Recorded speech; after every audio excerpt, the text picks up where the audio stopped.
Alright, so this is our fibula. The fibula is a slender lateral bone of the leg. Unlike the tibia, as you can see, it does not bear significant body weight, right? Because it's very slender, it's laterally placed. It's more like of a support for attachment of lateral leg muscles, right? It does not bear significant body weight. Instead, it mainly serves as a muscle attachment. It allows for ankle stability. It allows for the formation of the ankle joint, and it helps to transmit some forces through the interosseous membrane. So that's a little bit about the fibula. Then we go on to see the parts of the fibula. The parts of the fibula are basically, this is the fibula head, right? Can you see this quadrilateral head of the fibula? And then we have this, just under the head of the fibula, we have this neck of the fibula, right?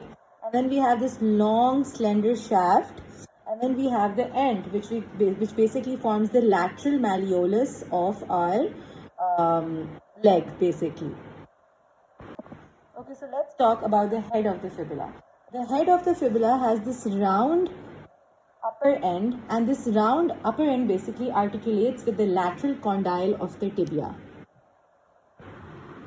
Can you appreciate here how the head of the fibula is basically articulating with the lateral tibial condyle, right? So we have seen that the head of the fibula has a round upper end which basically articulates with the lateral condyle of the tibia, and it forms the proximal tibiofibular joint. We call it proximal tibiofibular. So there is the tibia and the fibula coming together to form the proximal tibiofibular joint. This has an upward projecting apex. Can you see this upward projecting apex? This is the upward projecting apex. We call this the styloid process. Now, a very important relation here is that the common fibular peroneal nerve winds around the neck of the fibula, right? A fibular fracture here, a fibular neck fracture here, under the head here, a neck fracture will cause a common fibular nerve injury, which will result in a foot drop. Whenever we have a foot drop, we have loss of dorsiflexion and loss of eversion, along with sensory loss over dorsum of foot. Okay, now we have some muscle attachments on the head of the fibula. To view the attachments on the head of the fibula, let's look at this image. So here you can see that the biceps femoris attaches on the lateral side of the fibular head, right? So you can use the mnemonic called biceps binds to the ball or head of fibula. B for biceps, B for ball.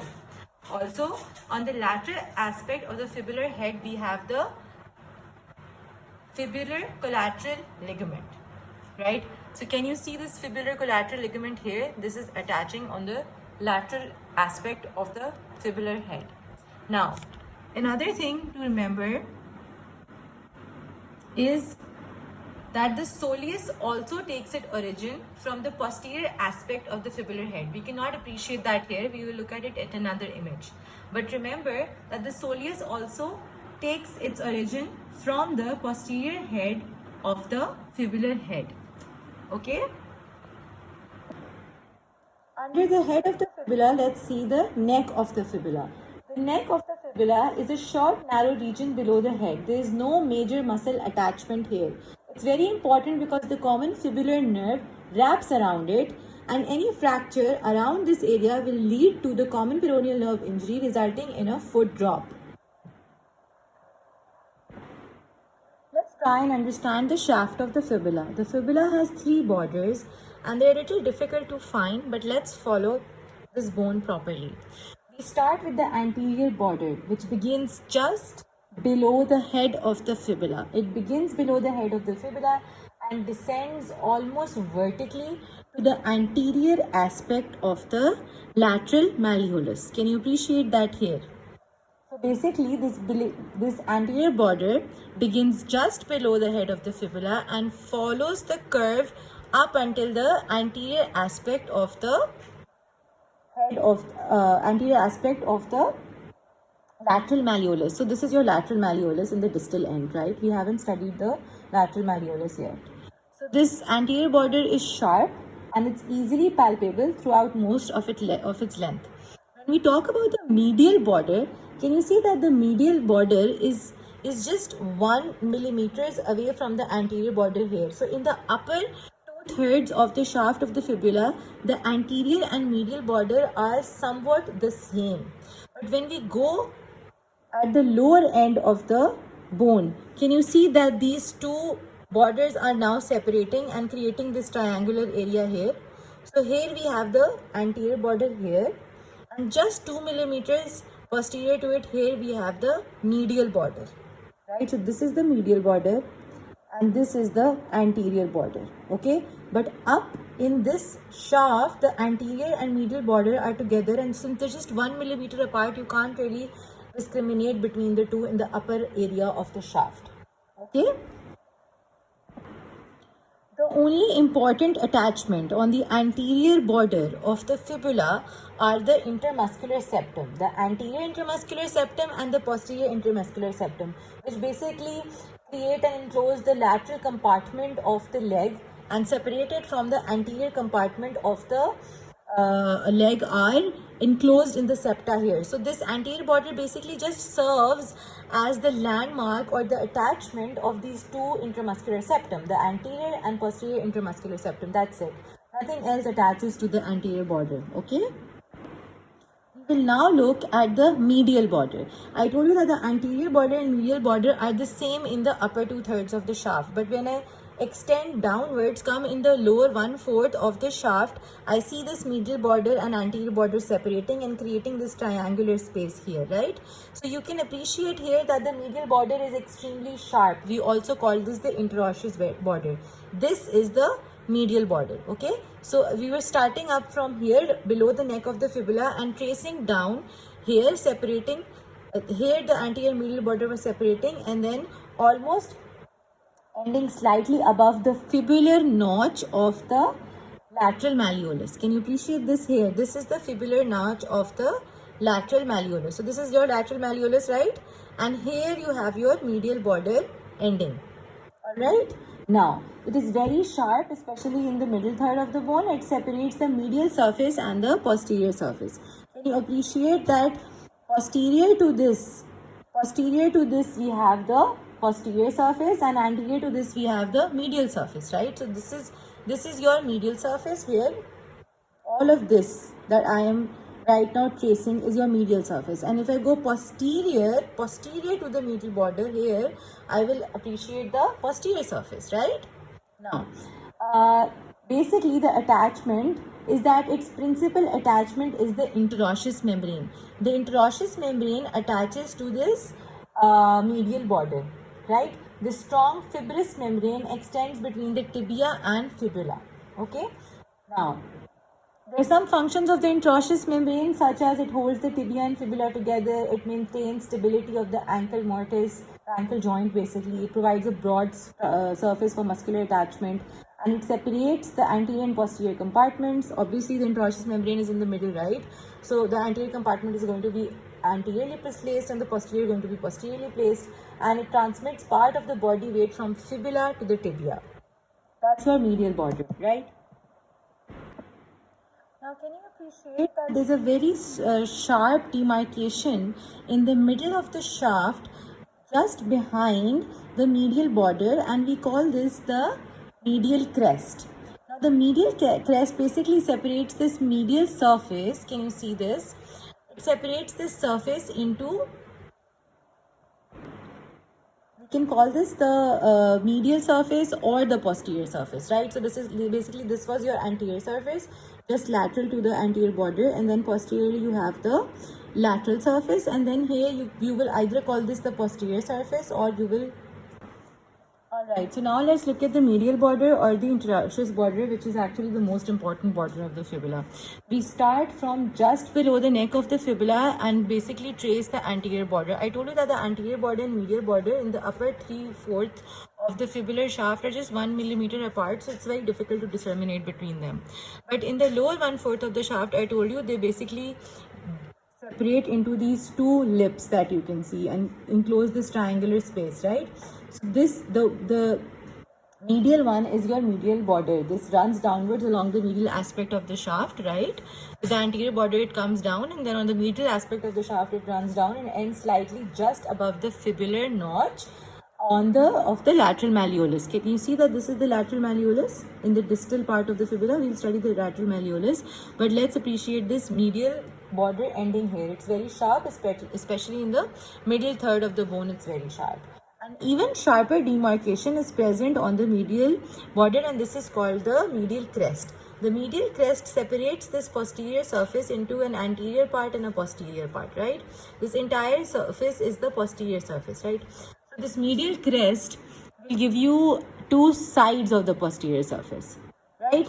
Okay, so the one that when we trace from the medial crest, if we trace anteriorly, right? So from the medial crest, we are going to the interosseous or medial border, this interosseous or medial border, right?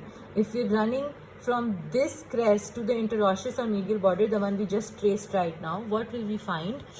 We find the tibialis posterior, okay? So the tibialis posterior basically takes its origin from here. So you can see that from the medial crest, if I go to the interosseous border, this groove that we can see, this is the origin of the tibialis posterior. So the tibialis posterior originates from the grooved portion between the medial crest and the interosseous border. Okay. Now let's trace from this medial crest to the posterior border. Okay, so for that, first we need to trace the posterior border. Okay, so the posterior border starts and basically begins near the posterior aspect of the fibular head. So this was your fibular head, right? So the posterior aspect of the fibular head, it begins like this. It runs downward to the posterior margin of the lateral malleolus. It is less distinct than the anterior and interosseous border, so you sort of have to twist and turn yourself to reach the posterior margin of the lateral malleolus, which is the posterior margin is very well demarcated, but it has to twist in the upper part for it to start near the posterior aspect of the fibular head. Now the posterior border, what it basically does is it separates this posterior surface that we were just tracing from the lateral surface on the other end, right? So the lateral surface, you can see it's very smooth, but this posterior surface that we were just tracing, this is a little sharp, right? So we saw that the tibialis posterior was coming off between this basically medial crest and the interosseous border. The other surface between the medial crest and the posterior border, this surface, we have two muscles coming off of from it, right? So the upper 1/4 of this surface gives an origination to the soleus, right? And the lower 3/4 of this shaft of this area basically gives origin to the flexor hallucis longus. By flexor hallucis longus, you know, it is flexing the hallucis longus. Basically, it is flexing the big toe, right? So two muscles are coming off of this area. The upper 1/4 is giving origin to the soleus, and the lower 3/4 is giving origin to the flexor hallucis longus. We now look at the area that is between this posterior border that we have just traced, and the anterior border, this smooth shaft. This smooth shaft basically gives origin to two muscles, okay? Now the peroneus fibularis longus. The peroneus fibularis longus comes off from the upper 1/3, okay, and posterior half of middle 1/3. Right? Let me just show it to you. Don't get confused. So basically, we're dividing the lateral surface of the fibular shaft into some portions, right? So can you see that the peroneus longus here comes off from the upper 1/3, the entire upper 1/3, and the posterior half of middle 1/3. So this is the posterior half of the middle 1/3. Right? So if I divide the surface into an anterior surface and a posterior surface, and I take 1/3, 1/3, 1/3, so the entire upper 1/3 is taken by peroneus longus, and the posterior 1/3 also is taken from the peroneus by the peroneus longus origin. The rest of the anterior half, or the anterior 1/3 here, or the entire anterior half, and the lower 1/3 is taken by the peroneus brevis. So can you see the peroneus longus and brevis basically share the lateral surface of the fibular shaft here, right? So let me show this to you on the actual shaft. So this was our super smooth lateral shaft, right? And the upper entire 1/3 and middle 1/3 of the posterior side was taken by the peroneus or fibularis longus, and the other anterior half and the lower 1/3 was taken by the peroneus fibularis brevis. So you can remember that the brevis, the shorter one, comes from the lower part and the longest comes from the upper part. And all of this is your smooth lateral shaft, right? Smooth lateral surface of fibular shaft, right?